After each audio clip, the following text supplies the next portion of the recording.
साथी भाई और बांसवाड़ा के विधायक महोदय, आपका स्वागत। सबसे पहले इस अनुसूचित क्षेत्र की आरक्षण महारैली में पधारे हुए मेरे समाज के सहयोगी पुरखे, उनको नमन करते हुए यहाँ जो आप सभी भाई माता बहने आप पधारे, आपके लिए धन्यवाद। और एक विशेष करके बात जरूर कहना चाहूंगा कि इन वीडियो के माध्यम से जो यहाँ इस आरक्षण की बात को नहीं समझता है और हर महीना होते ही लाइट बिल, रूम किराया और तो नल बिल देता है और फिर भी इस वीडियो को सुन करके अगर उसके अंदर कोई जिज्ञासा नहीं जगती है तो आपको रूम खाली करके अपने गांव में चला जाना चाहिए वापस। क्यों ये बात क्यों कह रहा हूं? क्योंकि एक भाई ने जब पानी की बात को रखा था और कहा था कि हमें पानी के अंदर भी आरक्षण चाहिए, हमने जब हमारे इलाके के अंदर बड़े बड़े बांध बनवाने थे तब पूरी जमीन दी और वहां पालू की पाले स्थापित हो गई। वो जमीन हमारे बाप दादाओं की थी और वो पानी हमको दिए बिना, हमारा जितना हक है वो दिए बिना वो ला करके उदयपुर वालों को पिलाया जा रहा है। और हमारे जो उधर के जो भाई यहाँ उदयपुर के अंदर प्रवासी बन करके रहते हैं वो एक एक महीने का नल बिल देते हैं, पानी का बिल दे रहे हैं। हमारे ही बाप दादाओं की जमीन पर बनी हुई पानी की झील, हमारी जमीन डूबी और वही पानी उदयपुर में आकर के हमें ही उसका टैक्स देना पड़ रहा है, पैसा देना पड़ रहा है। हम किस दिशा में हमारा काम कर रहे हैं? मैंने विशेष करके आह्वान कर रहा था, अगर उदयपुर के अंदर इस संभाग मुख्यालय के अंदर अगर कोई प्रोग्राम का ऐलान हो जाए, इन रूमों के अंदर, इन घरों के अंदर इतने तो आदिवासी रहते हैं, अगर एक बार बाहर भी निकल जाए सारी गलियां और उदयपुर की सड़कें जाम हो सकती है, इतना आदिवासी यहाँ रहता है। फिर कहते हैं मेरे ऊपर यह शोषण हो रहा है।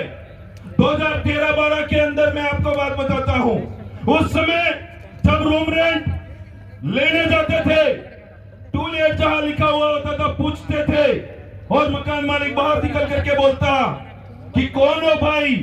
अगर वो व्यक्ति गलती से आदिवासी और भील और मीणा बोल देता, उसको कहता कि रूम नहीं है, खाली बुक हो चुका है। ये ऐसे हालत थे 2010 से पहले लगभग उसके बाद तक। इस आदिवासी परिवार की विचारधारा की बदौलत आज इस इलाके के अंदर इतने युवाओं के अंदर जागरूकता आई है, इन लोगों के ऊपर प्रेशर हुआ है और आज भी बहुत सारा ऐसा षड्यंत्र के साजिशों में रचे जा रहे लोग हैं। मैं कहना चाहता हूं, हमारी बहनें यहाँ पढ़ाई करती हैं, आज एक एक लाइब्रेरियां बनी होगी, पर एक दिन के लिए ये 5 घंटे उनको निकालने में जोर आ रहा है और फिर कहते हैं कि हमें उसके अंदर ये हक नहीं मिला, मैं तो 1 नंबर से रह गया। अरे भाई, अगर भीड़ जहां दिखानी होती वहां दिखा दी होती तो 2 नंबर भी और 5 नंबर भी कम होते, तो ये गूंगी बेरी जो सरकार है उनको हिल करके देना पड़ता और हम नौकरी भी लग गए होते। पर जहां लड़ना होता है वहां आते नहीं है। मैंने पिछली बार भी बोला था, यहाँ पर बहुत सारे बुजुर्ग आए हुए हैं, माता बहनें आई हुई हैं, वो ये कहते हैं कि इस आरक्षण रैली में हमारा क्या काम है।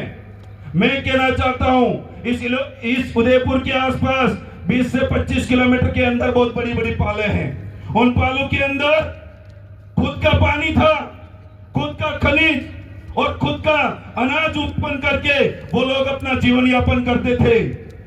पर वहां दारू की दुकानें खोली और थोड़ा एक तरफ तो स्कूल है और दूसरी तरफ मंदिर खोल दिया।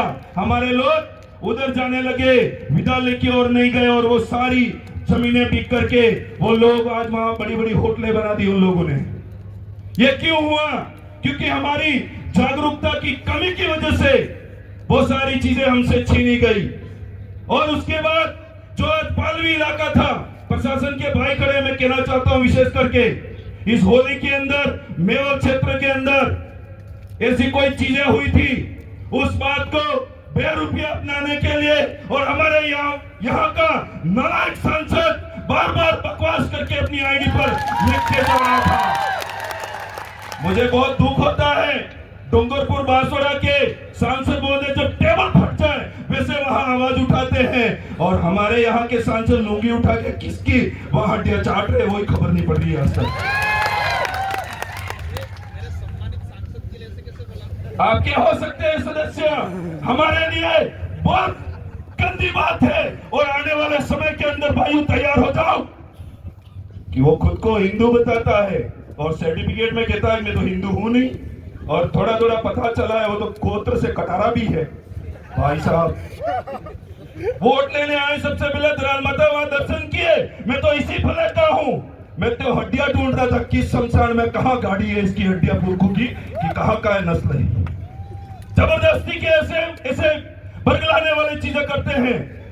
एक रठौड़ा के अंदर एक आदमी जिसकी 2 बीघा ही मात्र जमीन थी, उसके अलावा कोई भी चीज नहीं थी उसके पास, दूसरे लोगों ने षड्यंत्र करके ये दूसरी पार्टी का कार्यकर्ता ये करके उसकी जमीन को उन्होंने हड़प दिया। और हड़पने के बाद जब हमने उसका साथ सपोर्ट दिया उस व्यक्ति का, उसके बाद शासन प्रशासन नस्ते नाबूद हुआ और झुका और दूसरी जगह 10 बीघा जमीन उसको अलॉटमेंट करके दी। मेरे भाइयों, ये चीजें हमें लड़ने पर मिली, और हम अगर यहां आए और बोल करके चले गए और फिर हमारा जमीन सो गया तो आने वाले समय में फिर कहीं रैली होगी, फिर उठेंगे तो ऐसे काम नहीं चलेगा। हमें हर मोमेंट पे हमारे इलाकों में हमें कार्य करना पड़ेगा। एक साथी भाई पानी की बात बता रहे थे, 2019 के अंदर अगर वो पानी नहीं रोका होता तो पहाड़ पे आज जो पाइपलाइन डाल करके पानी बड़ी बड़ी पालों में पिलाया जा रहा है वो आज तक पानी नहीं मिलता मेरे भाई।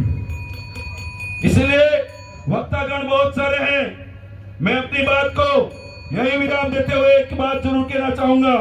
प्रोग्राम के बाद यहां से ज्ञापन देने की ओर जाएंगे तो सारे जो वॉलेंटियर हैं और आयोजन समिति है उनकी बात को हमारा खुद का प्रोग्राम है ये करके हमको मानना पड़ेगा।